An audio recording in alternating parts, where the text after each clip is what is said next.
Hello. I was asked recently by someone how they can become more confident in their dowsing responses. I should at this point say I'm a professional dowser with quite a number of years' experience. In fact, my first experience of dowsing was when I was actually 9 years old. It was my family had emigrated to Ireland and we were locating the site of a borehole. And I remember feeling the hazel wire rods that the dowser let us have a go with, bending in my hands down to point to this water source. And I was absolutely smitten. It was like magic. Um, and dowsing sort of remained, in effect, one of my subversive activities until finally I couldn't contain it and it turned into a profession. Um, and when I bumped into this person, I initially answered with the sort of replies we often get about clear your pendulum, this kind of thing. So clear your pendulum or program your pendulum. I have to confess I was in a bit of a hurry when I bumped into them. But like me, this person wasn't really satisfied with those answered. I'd given a very brief demonstration on dowsing, and actually at the time I was using a 5mm nut, so nut and bolt and nut on a piece of cotton. Um, and I'd said that actually the nut holding the string is the one that's doing the dowsing by accessing quantum information fields. So the tool was actually giving a graphical explanation of an answer from the subconscious, which accesses this information. And this person was trying to use dowsing for self-improvement. It is actually quite a useful tool for that. Um, People often come to dowsing for many reasons. I found through my client practice that people were coming with a condition or a problem. And what it actually was the tip of the iceberg. It was the straw that broke the camel's back. So people would come with one sort of complaint. And once I started using dowsing in conjunction with sort of questioning techniques, personal development techniques, I would find that actually, yes, they may have come with a skin complaint, but it was almost symptomatic of the fact they weren't comfortable in their own skin. There may have been a relationship that wasn't serving them very well. They may have been in a job that they hated. They weren't living their full life. They weren't fulfilling their full potential.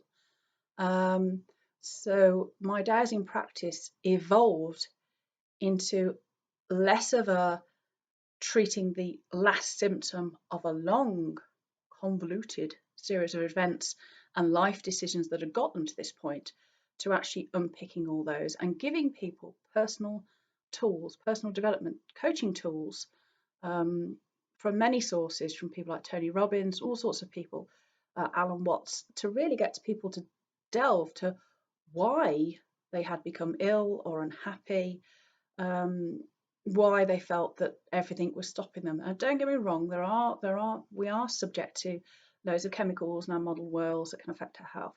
There is geopathic stress in buildings, particularly in very man manipulated environments. There's EMF, there's also things they can affect you, and they can affect you very badly, but you'll still often find that that's not the only thing that's going on in that life. I've been to many houses that have geopathic stress going on, the relationship within the couple isn't good within the family that's living there, but actually the geopathic stress has often exacerbated existing power imbalances and unhealthy relationships. It's caused them to break out. So that's what was happening in my dowsing practice. And I then realized actually in my dowsing tutoring, the exact same thing was happening. People were coming to dowsing in an effort to solve a personal problem, either for them or for someone that they knew. And they had no other way of finding this information other than through dowsing. So what I, in essence, realised that many courses that teach you dowsing, when you get to the bit about how can I be more confident in my dowsing, were missing a huge chunk. They had failed to look at who that person was and their life experience, what they were dowsing, and why.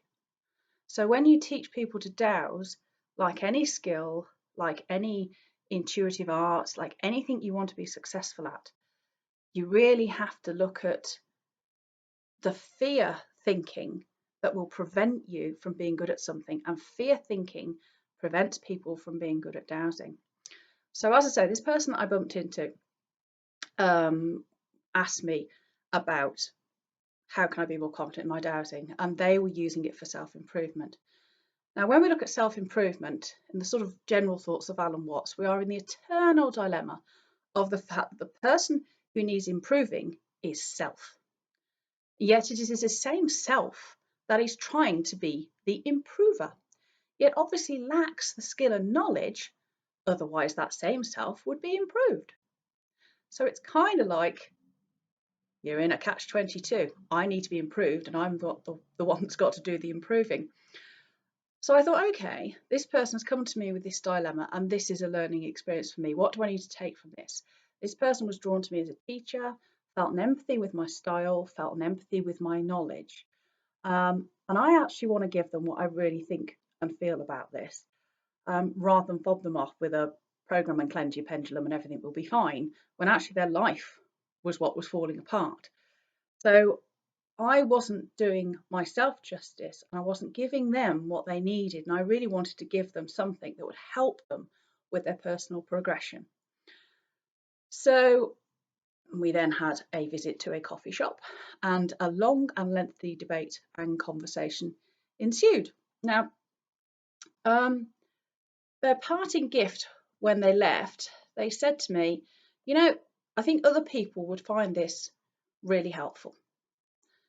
So I thought, what I'll do is I'll make a short video of what I think about these things and techniques that I teach people through dowsing, which is sort of like self-improvement techniques incorporating dowsing.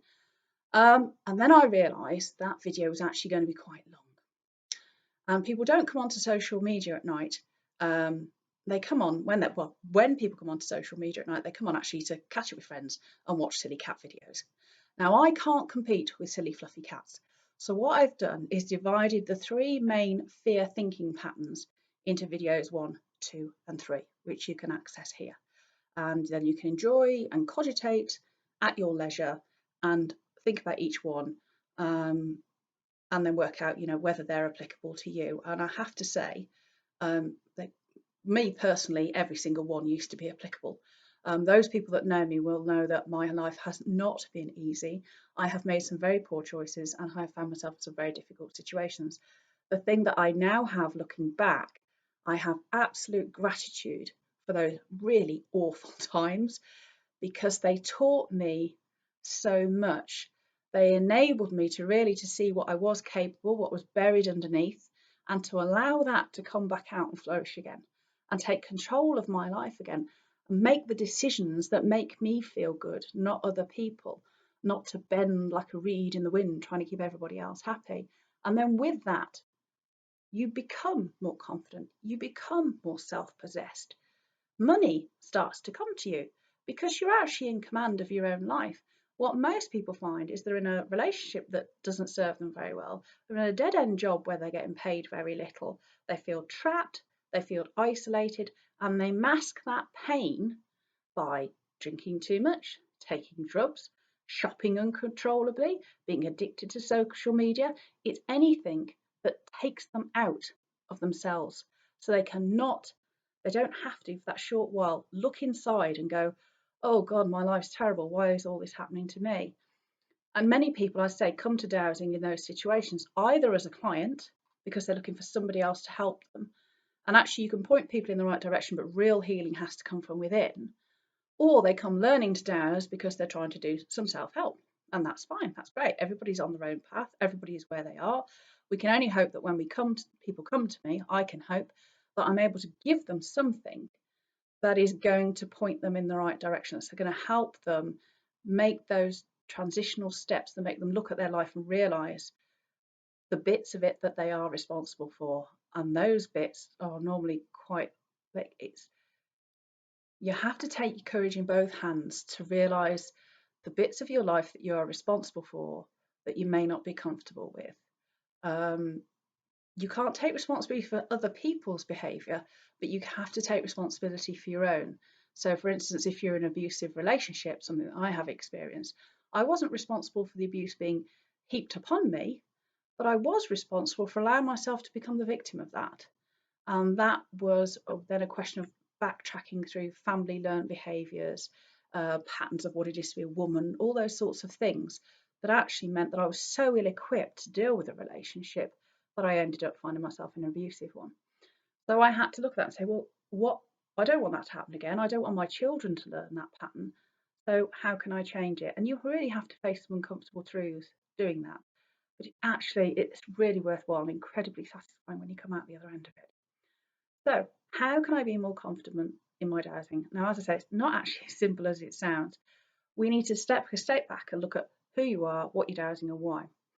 Now, when you're learning to dowse, don't forget that you are, in fact, learning. And learning anything with proficiency takes time and application. We all have setbacks, we all get things wrong, but giving up at the first hurdle is like letting your other 3 tyres down because you've got a flat tyre in the other one. Now, we wouldn't do that, would we? No, we just repair the puncture and carry on. Now, so there are hurdles in learning, and it's important that you recognise that it was a learning thing. What were you supposed to learn out of it? Try and untangle it, and then pick yourself up and start again. Well, let's be honest here. Learning anything new, when there is a possibility of failure, whether that be dowsing or anything else in life, does push our self-confidence buttons just a little bit when we get to these hurdles. We start to have doubts and we start to think, I don't know. So when we're dowsing around an issue of personal development, we're not sure we can dowse or succeed in our dreams, and we may have an emotional attachment to things that we're dowsing, such as major life changes, and it's a major life change to change your diet, what exercise you're going to be doing, and how well are you going to be able to stick to it, where you live, who you're living with, where you work, etc. They're major things. And you may currently feel that you don't have the skills or the bravery to deal with the action required that your dowsing has identified. Your subconscious mind knows what is good for you. Your higher self knows what is good for you. Your soul was born with a purpose, was born with an abundance of skills. The universe wants you to live an abundant life. Yet within that, you have a fear of taking those steps, breaking out and being truly you. So you may not feel that you have the skills or the bravery to deal with it. Now, it's important not to give up, and this is where your core self-beliefs comes in, and this is where you need to start looking at your thinking. Now, there are 3 main thoughts that can be, sorry, I'm just moving my notes down so I can see them, that can be self-sabotage when it comes to being good at something, when it comes to being successful at something. And those sort of are, I don't really have what it takes to succeed. I've just not got it in me. I'm not, it's not going to happen. And then the other one is, you watch other people doing it and you think, that particular other good proficient dowsers, that know their yes, that know their no, and it's all happening for them. You go, I could never do that. And you can't do that in many other things in life. You watch other people being good at something and you've got this, I could never do that. And then finally you get the one that just says, I just don't have the skill or the talent. I'm lacking something. And those 3 thought patterns are actually the fear patterns that stop us doing most things in life, as I say. So we're going to look at the first one tonight, because there's been a bit of a long preamble for this one. And then we're going to look at 2 and 3 on the next 2 sessions. So if we get to the I don't have what it takes to succeed. Now that could be in your job, it could be in dowsing, it can be in an activity you're taking up. Now, in order to achieve success and in order to take control of your life, you've got to commit to change. Now, if you do the same, you get the same. So if you're looking around your life now, you're doing dowsing for self-improvement, and you carry on doing the same things, are you going to get something different?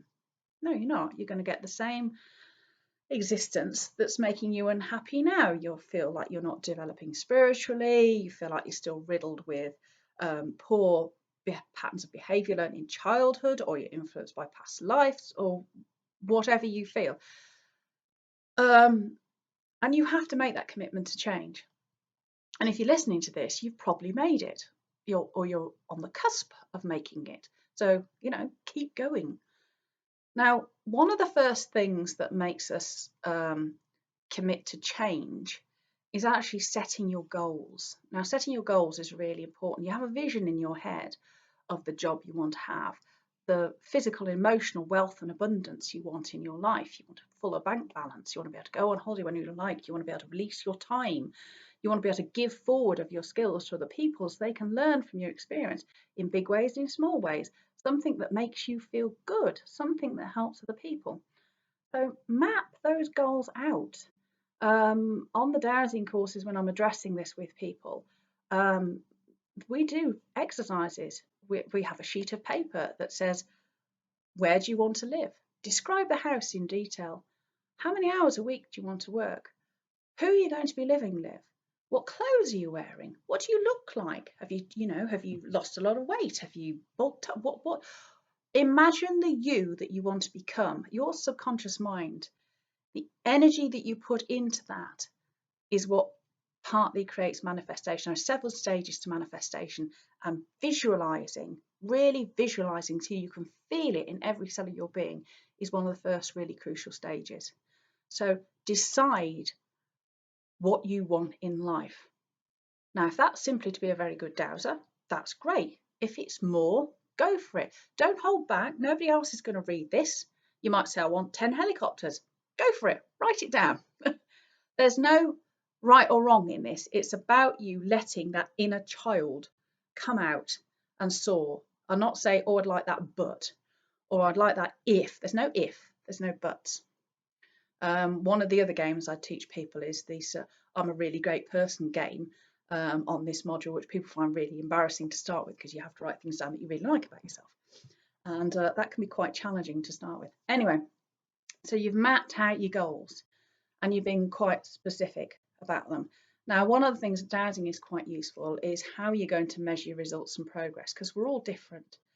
And you need to assure they are achievable, which actually anything's achievable, but you need to be realistic and you need to be anchored in a time frame. So there's no point in saying that if one of your ambitions is, I want to be super thin in a month and a body like an athlete, that's, well, it certainly wouldn't be realistic for me.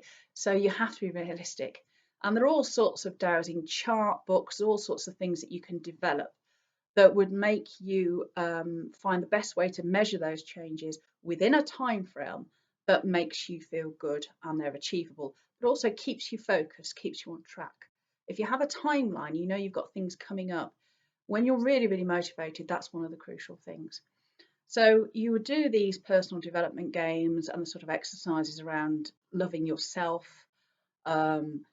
really boosting your self-esteem, mental exercises, positive affirmations, and you can use those while you're dowsing. So you can change your thinking processes. Most of our fear thinking processes are learned and they're habitual. You can change a habit.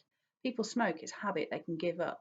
People drink, it's actually an emotional crutch habit, to block out pain, but you can give up. You can think negatively about yourself all your life, or you can decide to stop that. And there's enough hardship in life. There is enough other people often trying to push us down. Why beat yourself with a stick as well?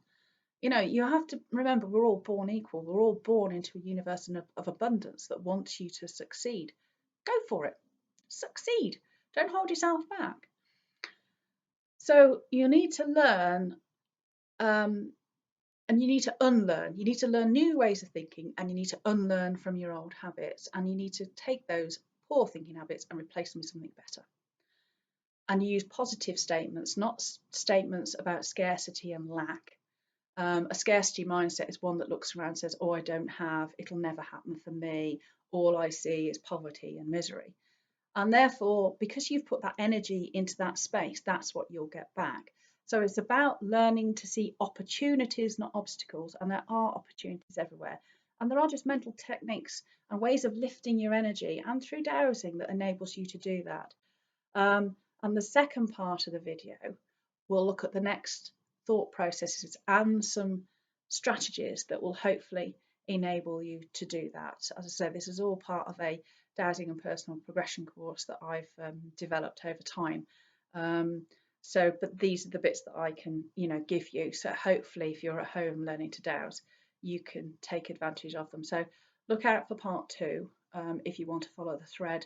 And if you want to subscribe to any videos, I haven't got many up at the moment, actually, because I've all been doing this one-to-one. But this sort of content, the content that I've been working with, will be available online shortly. So get in while it's all all new. And thanks very much for listening. All right then, take care.